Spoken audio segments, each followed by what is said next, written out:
Mbote na biso nyonso bandeko balandi. Apesi biso mbote na kombo na Yesu.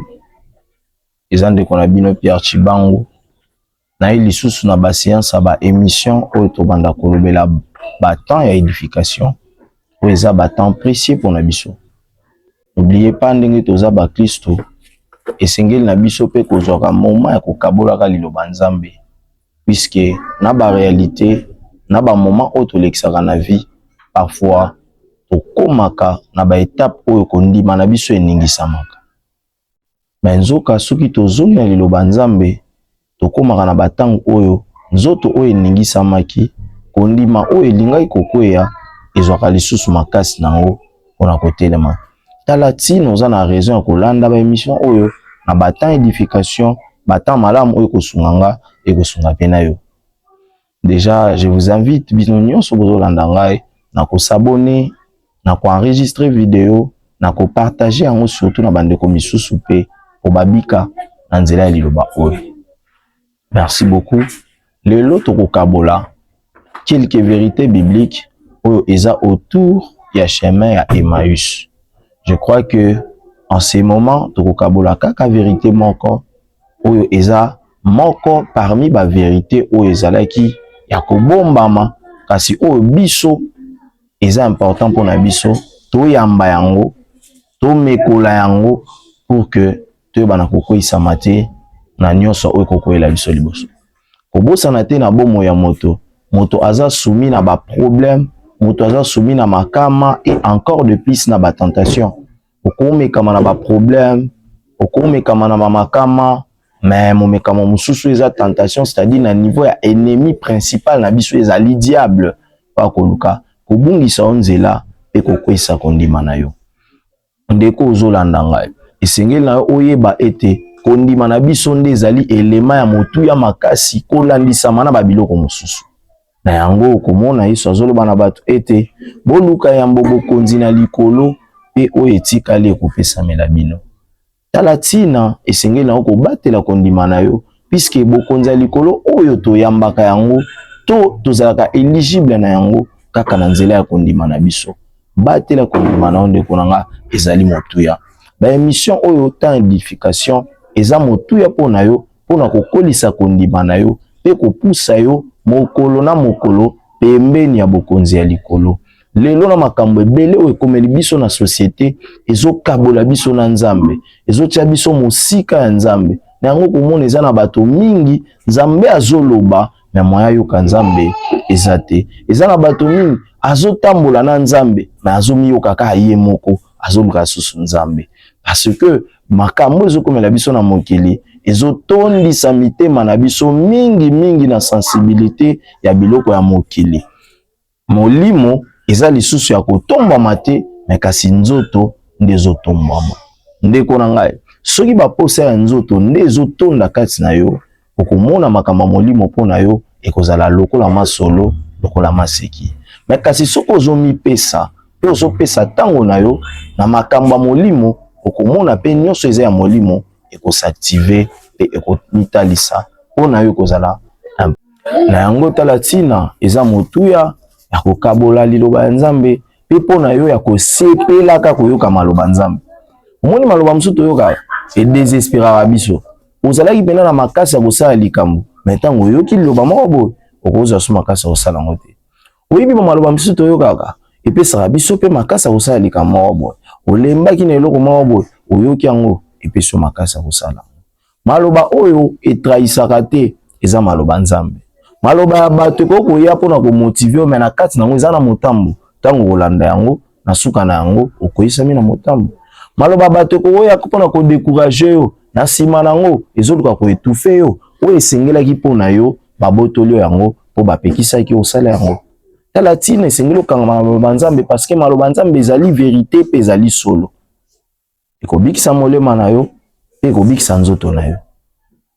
Nzela na biso elongo na Nzambe tozobika kaka na nzoto te mais tozobika pe na molimo. Tala ba avantage toza na yo parce que nzoto ezobika kaka tant muke na beta biso lisolo.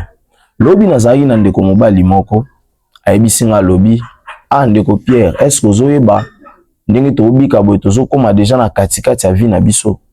Bien sûr, et moko soko tali ozomona ke na nzoto boye tokobika mulai te. Tant ozokoma dans 50 ans, tant ozokoma dans 70 ans, ozomona déjà kokende na yo.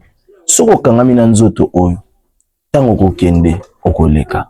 Ndeko na yebisa biso après bomoi oyo ezali na bomoi mosusu. Tolanda loyengete ya mokili. Mekasi topesa tango na biso na koyoka Nzambe, puisque Nzambe nde ayebi bisiko biso tokokende ekozala malamu mingi pona bomoi na biso. Toujours partager vérité moko ezali autour à chemin Emmaüs lokola na anosaki biso na débit. Chemin Emmaüs ezali village moko oyo eza juste plus ou moins na 12 de kilomètres na Jérusalem. Je dis bien Jérusalem ezali bisika oyo wapi olo yesu azalaki arrêté pour que azala mise à mort. Hein, bisiko bakangaki yesu po te baboma ye. Toyebi ke ezalaki na Jérusalem. Et na Jérusalem wana si yo kende kokoma na Emmaüs ezalaki une affaire il y a 12 kilomètres. Quelque chose de 2 jours de marche au botambola pendant mikolo mibale bokomi kuna. Ezalaki eloko moko réalité moko boye. Alolenge wana. Kasi pona nini toponi kolobela nzela Emmaüs? Parce que na kati ya nzela Emmaüs ezali na ba vérité oyo ezotalisa biso lolenge oyo tokoki kobika to lolenge oyo tokoki kososola eloko moko. Sans oublier que Biblia ezali lokola mokanda nyonso te. Biblia ezali maloba na Nzambe. Etango bazolobela Emmaüs na Biblia esengeli totuna motuna mais pona nini balobeli Emmaüs? Et Emmaüs soko tangi malamu na Luc chapitre 24 au bandi na 13e verset ou kiti vraiment jusque même na ba 40e verset, vous allez comprendre que Emmaüs eza vraiment motu ya mingi pona biso nzela wana. Eza nzela o mutami mona nganiti abandonné. Eza nzela o mutami mona nganiti sili. Eza nzela o muta ami mona sans espoir yango wana nde nzela Emmaüs. Mais kasi na kati ya nzela wana eloko esepelisenga eza nini? Yesu amimonisaka. Yesu amimonisaka. Na kati ya Emmaüs bato bayebaka Nzambe abwaki singa. Na kati ya Emmaüs bato bayebaka moyen na sala so eloko eza te. Na kati ya Emmaüs bayebaka ke nyonso eza bloqué. Mais na kati ya Emmaüs kaka wana bisiko nyonso eza bloqué, eloko osala eza te, ekosimba lisusu te, Nzambe amitalisaka. La parole de Dieu est tellement merveilleuse et je vis une chose. C'est merveilleuse la parole de Dieu. Qu'est-ce que je vis mes frères? Je vis Job. Job aussi était sur les chemins d'Emmaüs. Mais ce que j'ai aimé avec cette personne de Job, un jour il s'est assis sur le chemin d'Emmaüs en disant j'essaie. Ah là là. Cette réalité est tellement forte au point où vous ne pouvez pas croire. Est-ce que Job a sali baje tozo lo baya solo? Job bana bazate biloko nyonso ezate Job otikali muto maladi babokisa na nzela boye. Mozolo boyebi nini? Na miracle nini? Na manière nini? Oyo yebeli. Mais alobaki je sais. Je sais que mon Rédempteur est vivant et il s'élèvera en dernier. Et sur le chemin d'Emmaüs, peu importe les réalités, peu importe les difficultés, Nzambe amimonisaka. Kaka. Amimonisaka. Et nous allons lire seulement quelques portions de l'écriture. Dans Luc 24, nous allons prendre 25, 26 et finir en 27e. Je lis au nom de Jésus. Alors Jésus leur dit, ô hommes sans intelligence et dont le cœur est lent à croire à tout ce qu'ont dit le prophète. Ne fallait-il pas que Christ souffrit ces choses et qu'il entra dans sa gloire? Et commençant par Moïse et par tous les prophètes, il leur expliqua ce qui le concernait. Voilà, c'est la lecture de la parole de Dieu. Ici, on a dit une chose qui est très nécessaire. Après avoir parlé, après avoir annoncé, après avoir informé à la personne qui était à Paris sur le chemin d'Emmaüs, Nous le connaissons très bien selon la lecture de la Bible que c'était le Christ. Et quand Christ a repris la parole, il a dit « Ô homme sans intelligence, dont le cœur est lent de croire. » Pourquoi le Christ avait fait cela? C'est une vérité sur le chemin de Maïs que nous allons partager enfin pour chiter. Et cette vérité, moko eza motuya. Moto esengeli te obungisa maele na yo. Moto esengeli te obungisa kondima na yo. Po eloko moko ekomi. Puisque oyo ekomelaka biso nyonso wana eza juste ba test oyo ekomisaka biso bisika esengeli tokoma. Sans test, okokoma te bisika esengeli okoma. Eza ba leçon ya vie. Et déjà mukolo wana basalaki face ya test moko mais ememaki bango jusqu'au point ya kobosana ya kobuma. Parce que oyo bana kolobela bango ezalaki Christ. Oh, plein d'amour qu'il était cette personne, il a recommencé l'affaire, le travail qu'il était en train de faire toujours avec eux.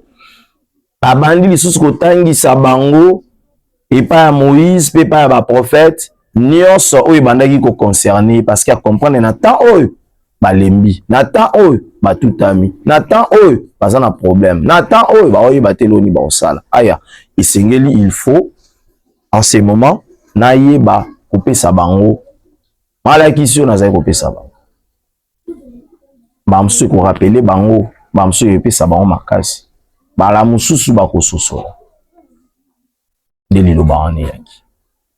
Je finis par dire ceci. Omoni ata na makambo ozolekisa ngo na vie nzambe atindaka liloba na ye moko pe koya kopesa eloko ya sika te me ya korapele na makambo esengeli. Na vie parfois kozelaka eloko ya sika te. Eloko ya sika nyonso nde bongolaka makambo te. Mais ezala makambo mosusu ezalaka kaka wana nde bongolaka makambo. Je peux appeler Jacob akopesanga raison. Niama oyo abongolaka Joseph Porsche. Niama oyo abongolaka Jacob a une personne bénie par la bouche de son père. Aza obakendo chasser na zamba te.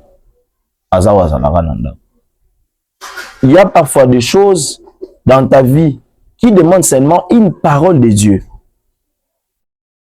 pour son avancement, mais pas une nouvelle chose.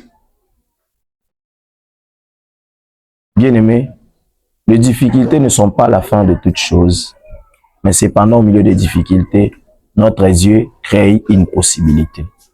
Il est Dieu de possibilités illimitées. Et croyez aux choses que vous êtes en train de traverser, que ce Dieu-là va faire l'impossible. Que le Seigneur vous bénisse. Voilà, nous allons encore nous revoir à notre prochaine édition des émissions Le moment d'édification.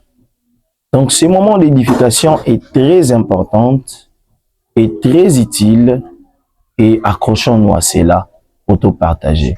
Vous avez des questions, vous posez des en commentaire. Vous avez un problème, vous commettez des en commentaire. Vous avez le requête, vous commettez des en commentaire. Nous allons voir ce que nous pouvons faire ensemble. C'est une très bonne chose. Les autres gens ne sont pas yo kamara mususu, mais c'est un yo kamara banzambe ezozalate. Na bondelo ndeko zoyoka, zongisa lisusu esengo na yo, ya koyoka makambo na nzambe ozala moto ya mingi pona yo. Tika ete nzamba pambola biso bongo tokutani mbala sina.